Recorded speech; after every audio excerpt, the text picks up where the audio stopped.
Now you're gonna learn how to make the traveling truck movement.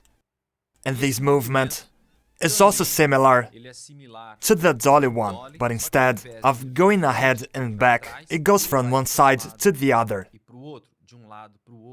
And usually this camera is used so we can show how big the ambience is, for example. Because it implies that it doesn't fit in one camera. And we need to pass laterally to see, like, wow, how wide it is. We usually use that to show the ambience.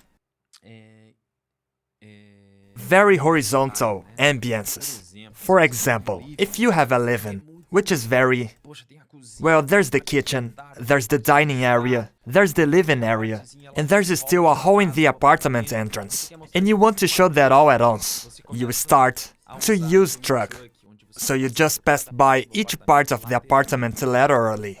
Sometimes there's a square, and you want to show it all, or even want to show the difference of ambience. Why is that? Because you can do that too. You are in the living room, then you go through a wall, and then you are inside the bedroom. This effect is also very good, because it brings that experience of going through things.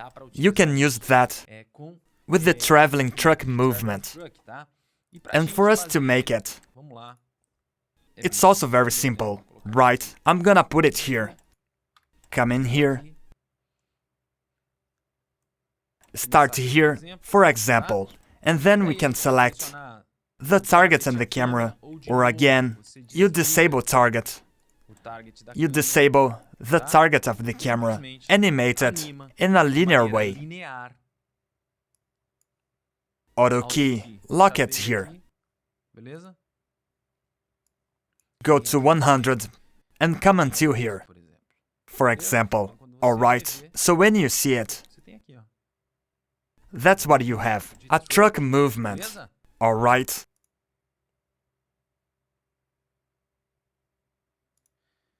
And we can also invert that.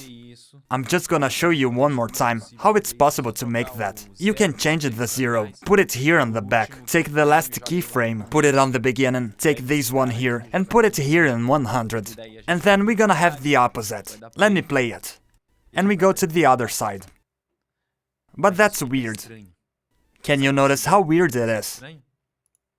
Because we always try to use also one of the composition rules. That is, from left to right, and it flows much more.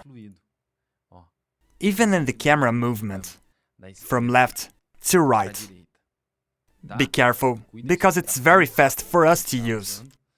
To make a more real movement of this camera, I would set here, I don't know, at least 10 seconds, 240 here. Look, to bring this 100 here, to 240. Go to Tools, grab Viewport, not that one.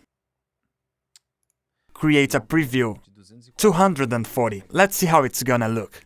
It would take 10 seconds, 24 frames per second, 240. Look, it's getting more interesting. Always remember that. The movement can't be too fast. So take a look. It took 10 seconds to pass by this space. It's very interesting. Alright, it can even be slower, but let's go. This was just to show you the dolly effect. Sorry, the traveling truck effect. Let's go to the next movement.